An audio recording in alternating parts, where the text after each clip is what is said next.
Hey Lionheart, welcome back to Mind, Style, and Money for virtuous women who are made for more. So I wanted to pop in and quickly share one mindset shift that I believe may be holding some of you back like it was me.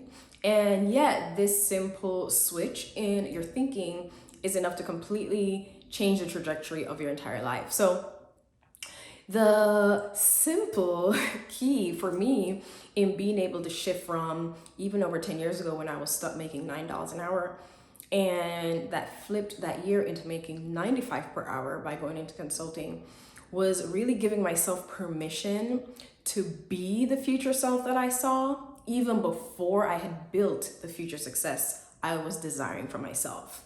So a lot of times, right, many of us, we are waiting for that success to kind of show up and slowly unfold before we think we're allowed to show up as that successful woman, if that makes sense, right?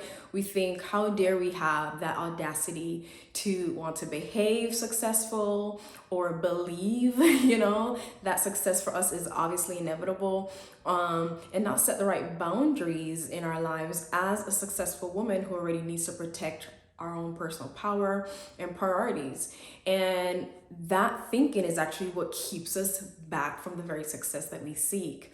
So it is almost backward, but you really do have to think and act from the very goal that you see for yourself and be and really embody that woman now. I know last week I already mentioned the book Be Your Future Self Now, which is definitely a really good one to read on that mindset shift. Another one I would definitely say that has helped, and it kind of builds on that a bit in a different way, is The Slight Edge. I hope it's showing the title. But definitely, I'll link both of them in the description, is another one that really helps you shift your thinking into making daily decisions from that place of success, right? I always say we have to work from abundance as women of God, not for it. We should be the ones who already know that we are more than enough, that we are already seated in heavenly places, so we're free to go influence high spaces, right? And so with that mindset, you then actually empower yourself to shine bright and attract, or at least now make the impact that can now allow for the promotion that you see for yourself, and can now build up that success and the influence that you're desiring to really transform your life. So flip the switch. Don't wait to become successful to be her. Be that successful woman now. Be that envisioned woman that you can clearly see and desire, and really look at what are the things that she believes, what are the boundaries she has in place, how would she behave, what is the language she would use if she's using certain language, like I'm overwhelmed, this is hard, things like that. That woman would not allow herself to succumb to those thoughts, right? Or at least to constantly be ruminating in those type of thoughts. Things like that you want to start to recognize and say, is this befitting of the woman I'm saying I want to become? Because if not, then she needs to go now.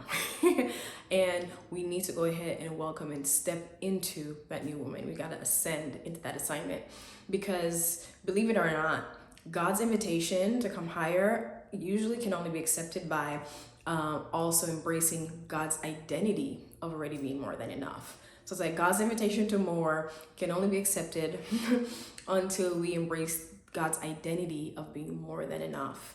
And we as women of God especially should be the models of that. When God said, let there be light, that was him giving us permission to be the light of the world, like Matthew 5 teaches us. And so go shine bright now. Even if you feel like your light doesn't yet have that lampstand that's talked about in the Bible, and you want a higher lampstand to promote that light, be fully bright now. And that's what's going to help build and allow you to be recognized for those higher places of impact and influence and positioning. Okay? Agree with me? Okay. If there are any other mindset books too, or just personal development books, spiritual books that have really helped you so far, would you also mind putting them in the comments? I think it does help to see which other topics and books have been helping us women really shift and embrace that elevation that we know God's calling us into, to really create some massive results and slay our Goliaths this year. So I'm looking forward to talking with you in the comments. Let's roar. All right, see you next week.